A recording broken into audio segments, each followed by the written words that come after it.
Everyone, आज मैं आपके लिए एक नया वीडियो लेके आई हूँ। इस वीडियो में मैं आपको जानकारी दूंगी भारतीय दंड प्रक्रिया संहिता 1973 की। इस धारा इस 1973 दंड प्रक्रिया 1973 की धारा के अनुसार कौन से अपराध में कौन सी धारा लगाई जाती है या कौन सी धारा में किस अपराध का विवरण होता है, उसके बारे में संपूर्ण जानकारी मैं आपको दूंगी। जैसे जब हम कहीं पे किसी कारण से या किसी भी वजह से हम जैसे थाने में या कोर्ट में या कचहरी में कभी भी फंस जाते हैं और हमसे सामने से कहा जाता है कि इस धारा के अनुसार आपको यहाँ ये आपने ऐसा क्यों किया, या इस धारा के अनुसार आपको ये सज़ा दी जाती है, इस धारा के अनुसार आपको यहाँ दस्तखत करना पड़ेगा, बहुत सारी चीज़ें। तो अब समझ नहीं पाते हैं कि ये धारा किस लिए लगाई गई है और इस धारा का उद्देश्य क्या है, इस धारा का से क्या हमारा क्या लेना देना है। इन सब बातों का ज्ञान ना होने के कारण भी आप बिन वजह उसमें फंस जाते हैं। लेकिन अगर इस धाराओं का आपको ज्ञान रहेगा तो आप अपने जीवन में आने वाले उतार चढ़ाव तथा सभी प्रकार की ऐसी दिक्कतों से बच सकते हैं। इसलिए इन धाराओं का आपको ज्ञान होना बहुत ही आवश्यक है। जैसे इसमें बहुत सारी धाराएं दी हुई हैं, लेकिन मैं कुछ धाराएं आपको बताऊंगी। अगर आपको सभी धाराएं चाहिए तो आप इस वीडियो को शुरू से अंत तक देखें या फिर आप डाउनलोड भी कर सकते हैं। जैसे किशोरों के मामलों में अधिकारिता, इस धारा में धारा 27 के अंतर्गत है।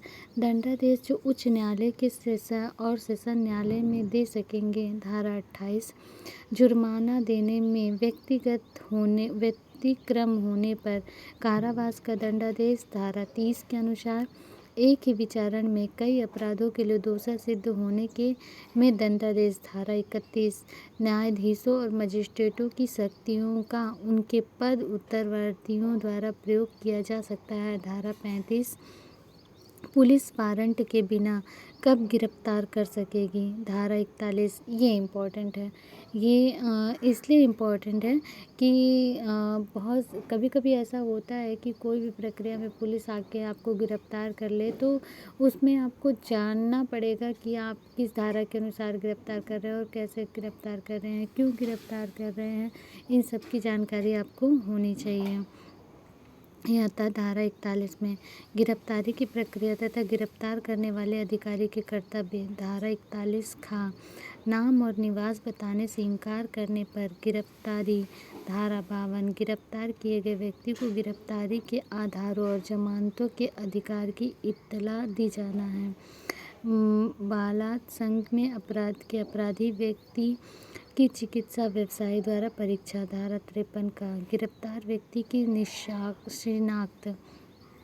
धारा 54 गिरफ्तार किए गए व्यक्ति का 24 घंटे से अधिक निरुद्ध ना किया जाना। धारा 57 समान रूप से। धारा 61 फिर है फरार व्यक्ति के लिए उद्घोषणा। धारा 82 कुर्क की संपत्ति को वापसी के लिए आवेदन नामंजूर करने वाले आदेश से अपील। धारा 86 तलाशी वारंट कब जारी किया जा सकता है।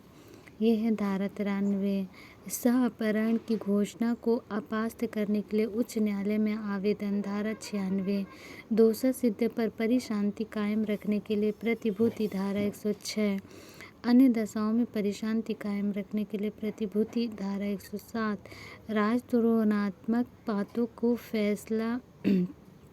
फैलाने वाले व्यक्तियों को सदाचार के लिए प्रतिभूति। धारा 108 अभाषिक अपराधियों से सदाचारों के लिए प्रतिभूति। धारा 110 इत्तिला की सच्चाई के बारे में जांच। धारा 116 पति पत्नी और माता पिता के भरण पोषण के लिए आदेश। धारा 125 128 न्यूज़ ये यहाँ से आप देख सकते हैं, पर मैं कुछ आपको बता रही हूँ जो मोस्ट इम्पॉर्टेंट है। संज्ञेय मामलों में इत्तला। धारा 154 संज्ञेय मामलों के अन्वेषण करने में पुलिस अधिकारी की शक्तियाँ। धारा 156 आगे है बलात्संग से पीड़ित व्यक्तियों की चिकित्सा। धारा 164 का अन्वेषण की कार्यवाही की डायरियाँ। धारा 172 आगे है मजिस्ट्रेटों के द्वारा अपराधों का संज्ञान, धारा 190। अपराधों के सेशन न्यायालयों के द्वारा संज्ञान, धारा 193। विवाह के विरुद्ध अपराधों के लिए अभियोजन, धारा 198। परिवादी की परीक्षा, धारा 200। फिर आगे है न्यायालय में आरोप परिवर्तित कर सकता है, धारा 216। फिर यह जब आरोप परिवर्तित किया जाता है तब साक्षियों को पुनः बुलाया जाना होता है, धारा 217। फिर आगे है बंदी का न्यायालय में अभिरक्षा में लाया जाना, धारा 270। मजिस्ट्रेट की निशाक्त की रिपोर्ट, धारा 291। आगे है अपराधों का समन, धारा 320। इस तरह से इस वीडियो में सभी धाराओं का दिया हुआ है। तबीयत ठीक ना होने की वजह से मैं वीडियो को यहीं पे रोक रही हूँ। अगर आपको मेरी वीडियो पसंद आ रही है तो प्लीज़ इसे लाइक और सब्सक्राइब ज़रूर करें। इसमें थोड़ा सा ये दिया हुआ है के द्वारा अपराध समन किया जा सकता है। जैसे यहाँ पे अपराध भारतीय दंड संहिता की धारा जो लागू होती है वह व्यक्ति जिसके द्वारा अपराध का समन किया जा सकता है। जैसे किसी व्यक्ति की धार्मिक भावनाओं को ठेस पहुँचाने के लिए विस्मृतित आशय से शब्द उच्चारित करना, धारा 298। वह व्यक्ति जिसकी धार्मिक भावनाओं को ठेस पहुँचाना आश्रित हो, स्वेच्छा उपहत्य कारित करने पर, धारा 332। वह व्यक्ति जिसमें उपहित कारित की गई हो। आगे है प्रकोपन एवं पर स्वेच्छा उपहति कारित करना, 334। वह व्यक्ति जिसे उपहति कारित की गई हो। इस तरह यह वीडियो आपको अगर पसंद आ रहा है तो प्लीज़ इसे लाइक और सब्सक्राइब ज़रूर करें।